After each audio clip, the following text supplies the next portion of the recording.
Сегодня у нас 30 января 2021 года, и я зачитаю статью «Федерализм. Заметки на полях». Эта статья была написана в ноябре 2017 года. Во время зачитывания вот здесь вот вы будете видеть видео с цитатами людей из этой статьи. И также вы увидите таблицу из этой статьи. Вы ее увидите непосредственно, когда будете смотреть это видео. После статьи будут даны выводы, которые актуальны на сегодняшнюю дату, 30 января 2021 года. Напоминаю, статья была написана более чем 3 года назад, и будет интересно сделать определенные выводы, когда я ее прочту и зачитаю соответствующие выводы. Итак, начинаю. Федерализм. Заметки на полях. Российская Федерация, Россия, есть демократическое, федеративное, правовое государство с республиканской формой правления. Конституция Российской Федерации, статья 1. Вступительное слово. В последнее время многие говорят и пишут о федерализме. Федерализм стал модной темой среди оппозиционеров.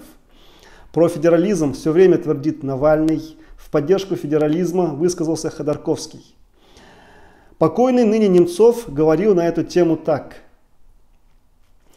Ссылка на видео и видео с 10 секунды.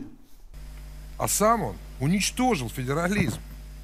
Послушайте, вот как бы мы ни жили при Ельцине, но у нас были выборы губернаторов, у нас в регионах оставалась половина налогов, да? Губернаторы имели право отстаивать интересы регионов. Я был губернатором нижегородским. У меня были довольно большие полномочия. Сейчас это все уничтожено. Выборы губернатора отсутствуют, это фарс. Деньги он у регионов отобрал. Местное самоуправление он уничтожил. Последние его решения были отменить выборы мэров во всех городах. Он даже уничтожил выборы депутатов городских дум. Уже сейчас последнее его решение путинские.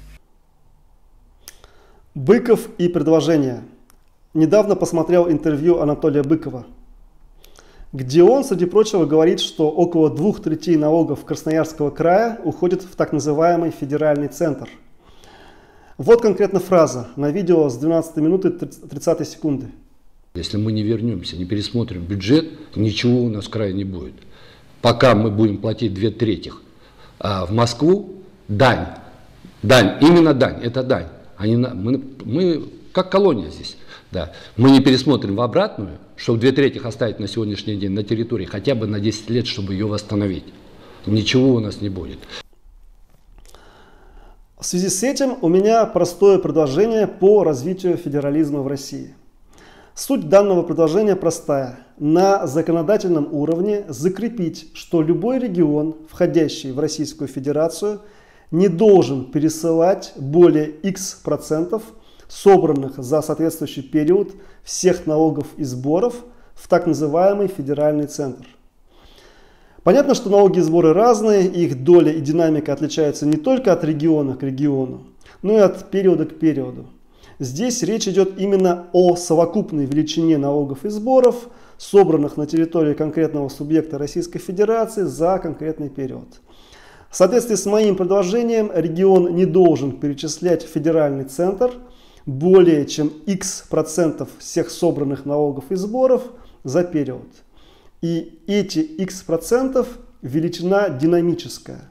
Например, вот такая. Сейчас вы видите на своих экранах таблицу, где показаны максимальная доля налогов и сборов, которые регион должен перечислять в федеральный центр в соответствии с моим предложением. И вы видите, что от года к году этот процент все меньше и меньше. Но начиная с какого-то года он остается на одном уровне 34%. И вы видите, что годы у меня показаны с 2018, так как эта статья написана в ноябре 2017 года. Откуда федеральный центр возьмет деньги, спросите вы. А это не наши проблемы, отвечу я. Захочет, возьмет в долг, в том числе у регионов. Глядишь, и перестанет воевать в Сирии, прощать долги третьим странам. Это не наша проблема. Мы имели возможность увидеть воочию всю, в кавычках, эффективность расходования средств этим самым, в кавычках, федеральным центром. Следующий пункт. Статус областей и предложения. Среди некоторого числа русских граждан России бытует мнение, что области, в которых большинство населения составляют русские, как-то обделены по сравнению с национальными республиками. Конкретный набор слов разный, но смысл в целом понятен. И далее следует пожелание ликвидировать республики или в более мягкой форме уравнять в правах области и республики. Не могу судить наверняка, инспирированы ли подобные предложения реально из некоторых частей народа, или за этими высказываниями стоят службы, ответственные за распространение слухов, дезинформацию и пропаганду. Но вот здесь хотел бы сделать еще одно предложение. Оно такое. Необходимо поднять статус областей до статуса национальных республик. Я сам не русский, но мне кажется логичным, что можно поднять области до статуса республик и далее в конституциях некоторых республик, Смоленская республика, Калужская республика, Тверская республика и так далее, прописать, что именно русский язык является единственным государственным в этих республиках, именно русские являются коренным населением в этих республиках и государствообразующим народом.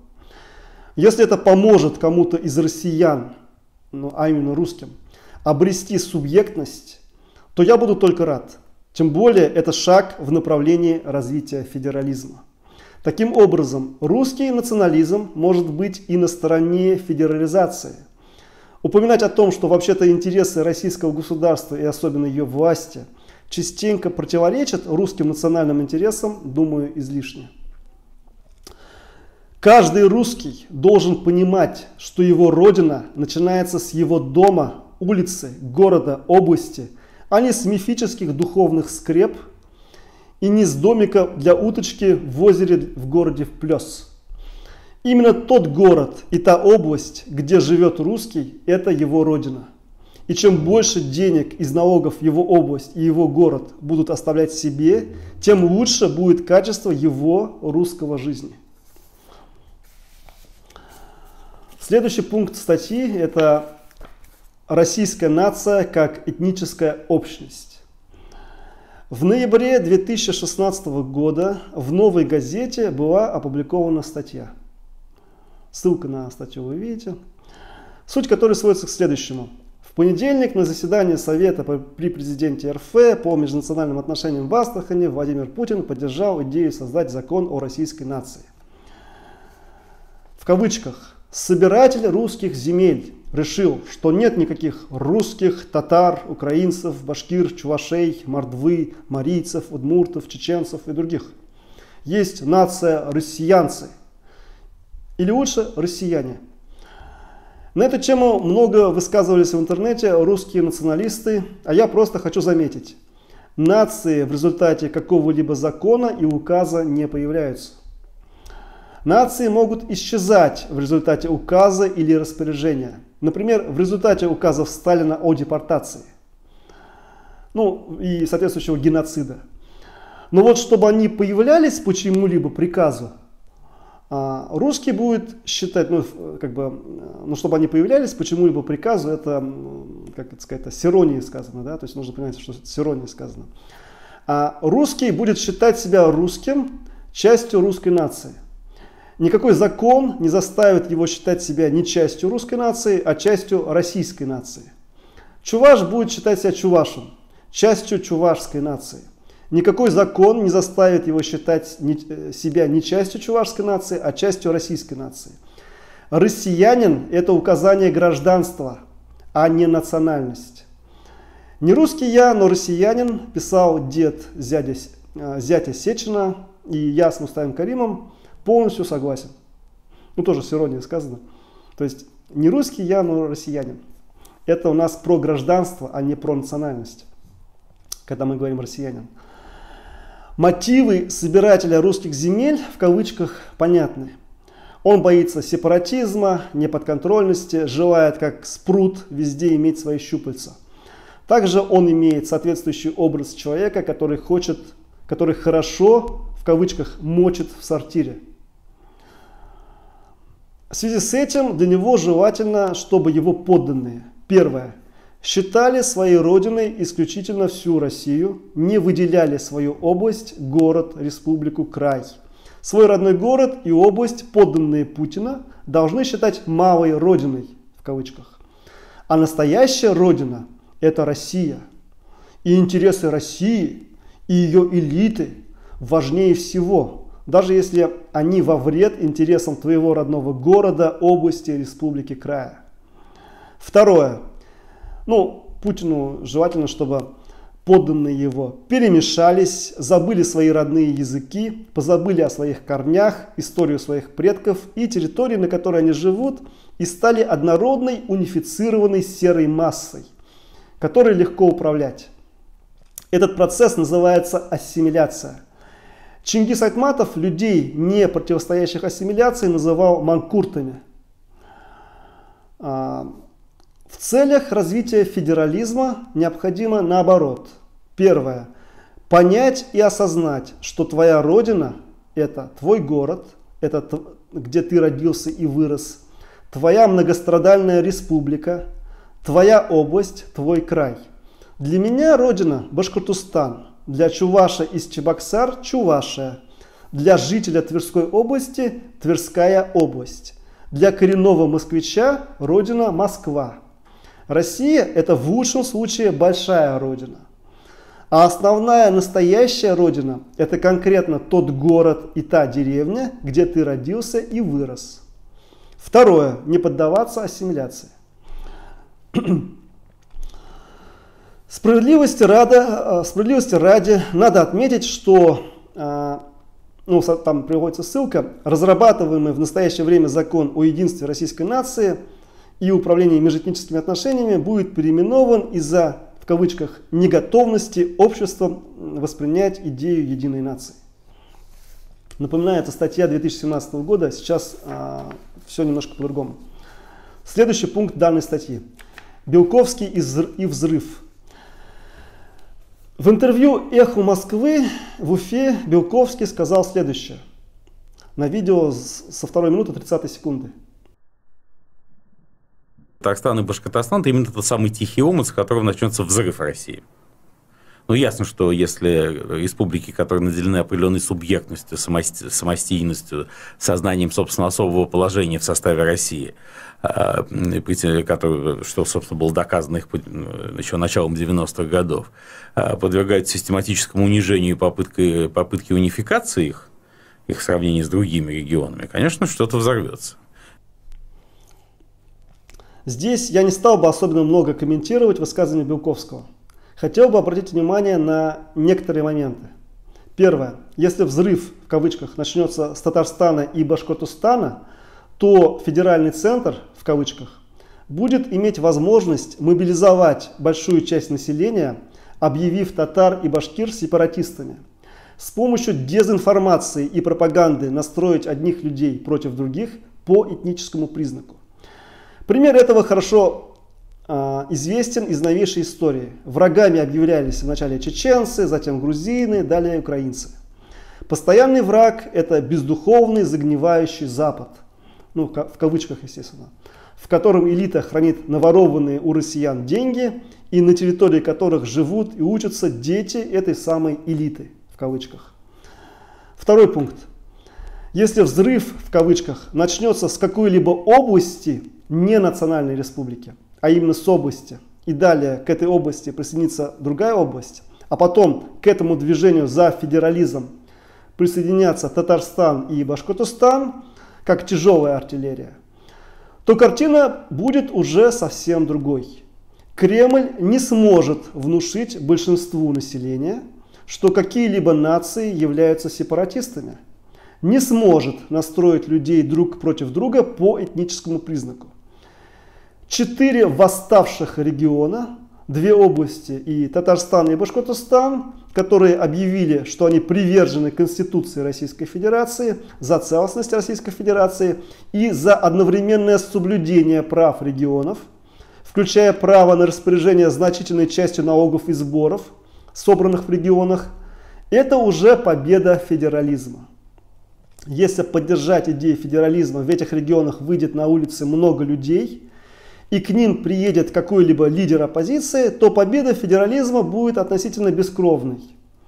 Хватит кормить Москву. Это наши деньги. Нет достойной бесплатной медицины и образования, не будет и наших налогов. Какие же области могут стать этими борцами за федерализм в кавычках? Сказать сложно. Это может быть и Свердловская область, где население считает себя уральцами, и какая-либо область с профицитом в Сибири. Последний пункт, вместо эпилога. Закончить статью хотелось бы точно так, как она и начиналась. Российская Федерация, Россия, есть демократическое, федеративное, правовое государство с республиканской формой правления. Это статья 1 Конституции Российской Федерации. Я прочитал статью «Федерализм. Заметки на полях», которую я написал еще в ноябре 2017 года. Я нигде эту статью не публиковал. Она более 3 лет у меня хранилась, соответственно. И вот теперь я решил сделать видео по этой статье. Саму эту статью вы можете найти в описании к данному видео в PDF. Теперь я хочу сделать некоторые выводы, которые можно сделать относительно того, что было описано в данной статье на текущий момент. Выводы на текущий момент 30 января 2021 года. Первое. В Конституцию Российской Федерации были внесены изменения, в основном расширяющие возможности Путина в части личной безопасности и транзита власти. То есть мы знаем, что был так называемый референдум, где на пеньках голосовали, и были соответствующие поправки внесены. Говорят о возможном неком транзите, о возможных проблемах со здоровьем и так далее, и так далее. Я не могу ни подтвердить, ни опровергнуть соответствующие слухи. Второе. Упоминаемый в статье Анатолий Быков сидит. Упоминаемый в статье Алексей Навальный был отравлен новичком, недавно вернулся в Россию и сейчас тоже сидит. В связи с этим проходят акции протеста по всем крупным городам России. Айрат Дильмухаметов в статье не упоминается, так как на момент написания статьи, а это ноябрь 2017 года, он еще не объявлял о создании движения 4-я Башкирская республика. Он об этом движении объявил весной 2018, по-моему. Но в статье упоминается Станислав Белковский.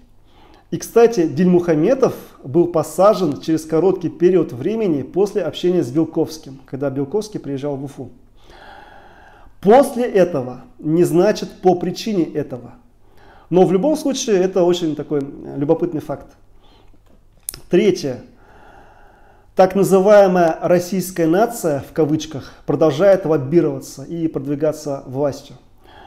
Продолжается лингвоцид, этноцид коренных народов России. В частности, нет башкироязычных школ, башкироязычных вузов, не поставлен на поток перевод фильмов и мультфильмов на башкирский язык. Четвертое. Произошли массовые шествия в Хабаровске в поддержку Фургала, и этот регион может потенциально стать русской Дальневосточной республикой. Пятое. Тут пятый пункт, он достаточно важный, сейчас я его зачитаю. Я поддерживаю свою идею, высказанную в статье. Я поддерживаю самоопределение этнических русских в рамках русских республик. То есть превращение областей в русские республики. Например, Русская Дальневосточная республика, Русская Сибирская республика, Русская Уральская республика, Русская Тверская республика, Русская Нижегородская республика и так далее. Я хочу подчеркнуть, не просто Дальневосточная республика, а именно Русская Дальневосточная республика. Я хочу, чтобы русская нация обрела политическую субъектность. Дело в том, что Кремль действует по принципу «разделяй и властвуй» и специально стравливает представителей разных наций и искусственно создает национальные конфликты, чтобы мы не могли объединиться против колониальной политики Кремля. Если русские обретут субъектность в рамках русских национальных республик, то они будут вместе с нами бороться против колониальной политики так называемого федерального центра и за федерализм. У нас, у этнических меньшинств, башкир, татар, марийцев, чувашей, удмуртов, эльзя, мокша, коми, карелов и так далее, такие же проблемы, как и у русских. Грабеж со стороны кремлевских олигархов, коррупция, отсутствие честных выборов и реального федерализма и так далее. Но, в отличие от русских, у нас есть еще дополнительные проблемы, связанные с тем, что фашистское государство проводит политику лингвоцида против нас и хочет уничтожить наши родные языки в целях нашей ассимиляции и создания так называемой российской нации, в кавычках. У русских такой проблемы нет. У русских есть один родной язык, это русский язык. И потому лингвоцид русским совершенно не грозит. А вот все остальные проблемы у нас с русскими одинаковы. Я уже их перечислял. Это коррупция, это отсутствие честных выборов, это грабеж наших регионов путинскими олигархами, это отсутствие федерализма, это присвоение так называемым федеральным центрам наших ресурсов и наших предприятий, налогов и так далее. Нашими союзниками будут являться все те этнические русские в русских регионах, кто поддерживает федерализм. И нам должно быть совершенно безразлично, левые они или правые, или серо-бурмалиновые в крапинку. Какая нам разница, каких идеологий русские в русских регионах придерживаются. Если они за федерализм, то они наши стратегические союзники. Тот факт, что они поддерживают федерализм и выступают против фашистского путинского режима, автоматически превращает их в наших стратегических союзников. Они не лезут в наши национальные республики, мы не лезем в их русские республики. У нас общий противник – фашистский путинский режим, который проводит против нас колониальную политику и грабит наши регионы. После падения существующего политического режима, в случае, если данное государство не распадется, мы с русскими федералистами из русских республик будем иметь возможность перестать быть колонией Кремля, перезагрузить федеративные отношения и вернуть реальный федерализм. Соответственно, вот такие выводы из данной статьи. Также я хочу сказать, что я, Амангельдин Шамиль Тагирович, не склонен к суициду, абсолютно здоров, не употребляю наркотики и не храню оружие. И, соответственно, в случае моей смерти в ней виноват Владимир Владимирович Путин. И также я прошу обеспечить в случае моей смерти приезд сюда западных специалистов, потому что российским специалистам я не доверяю, и проверить мое тело, мой труп на наличие отравляющих веществ, в частности новичок и так далее, чтобы было ясно, с помощью чего меня убили. То есть сам я совершать самоубийство не планирую. Спасибо большое за внимание. До свидания.